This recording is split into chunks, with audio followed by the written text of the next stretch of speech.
Hey there, and welcome back to Grief, the emotional shitstorm you never signed up for. I'm Margaret Dennis, a women's life empowerment and holistic grief coach, and I am so incredibly passionate about empowering professional women to move beyond grief without the guilt. And today, we are diving into the guilt factor. So I have a question. Have you ever been knocked on your ass so hard by a wave of grief that you wondered if you'd ever breathe normally again? Yeah, me too. But what about the grief that wave that doesn't really hit when you expect it to? Like when you're standing in the cereal aisle or driving to work and a song comes on, and next thing you know, you're in heaps of tears, sobbing on the side of the road, snot coming down your nose, tear stained face. You had those moments? I have. What about when it ambushes you at the most unexpected, inconvenient, and downright unfair moments? Like when you're trying to open your heart again. Like, excuse me, grief, I did not invite you on this date. Kindly leave and get out. Kind of puts a damper on the old connecting with your date. But grief, she doesn't care about your dinner reservations or the fact that you have finally let someone in again. Because grief and love are tangled together in a messy, emotional, punch you in the gut kind of way. And today we're going to talk about that. We're going to talk about the fear of opening your heart again after loss, the guilt of loving someone after losing someone, why surrendering to love after grief and trauma is the hardest damn thing you will ever do. And it can be completely terrifying. And we're going to talk about how to stop letting grief and guilt and fear drive the car so you can actually move forward without feeling like you're betraying the past, right? Because sometimes we feel that way. In fact, a lot of the time we feel that way. So here's the thing.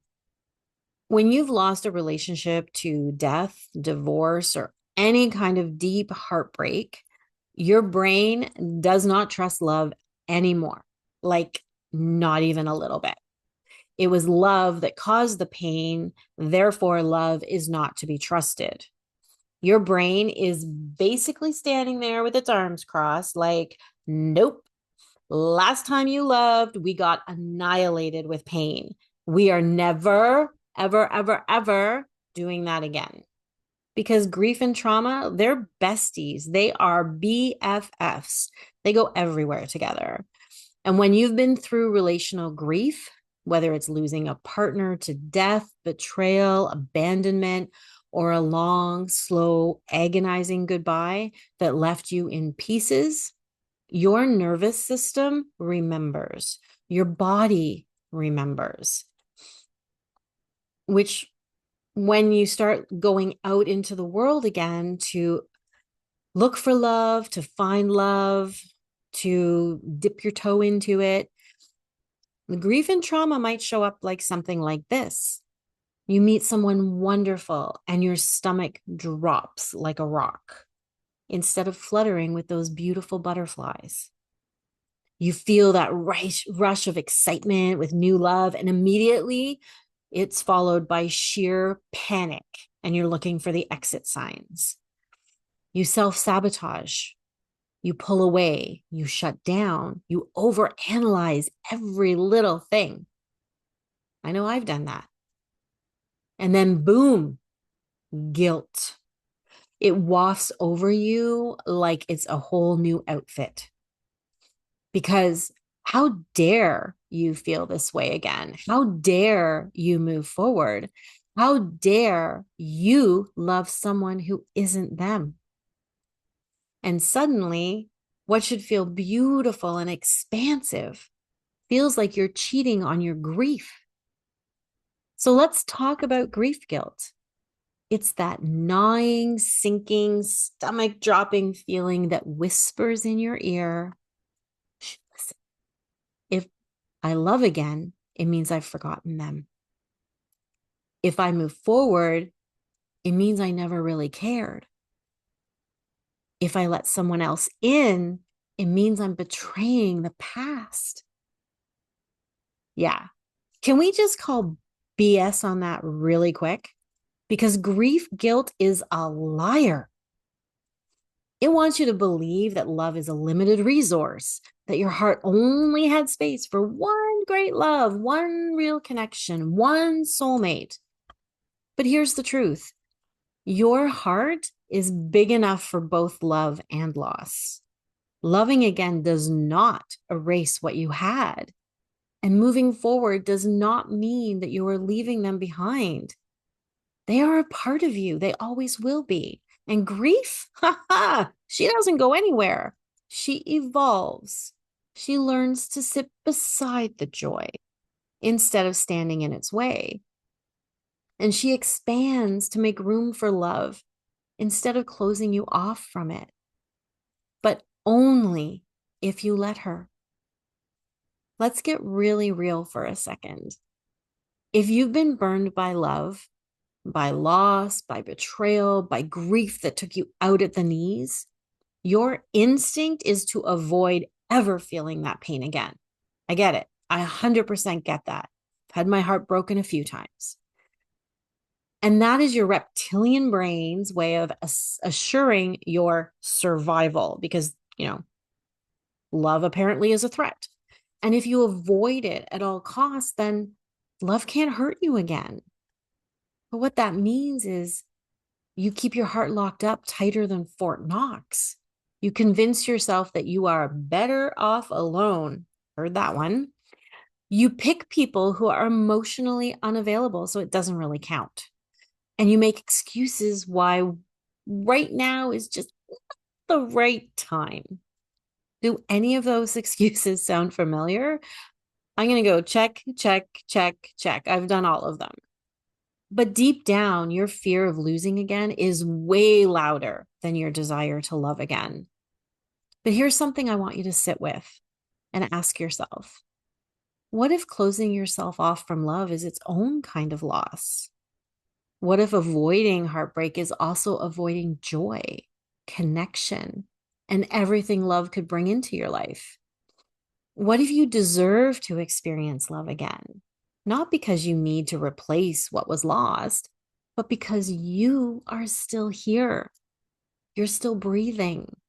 You are still worthy of love because you are. And grief, she does not get to take that away from you. So what do?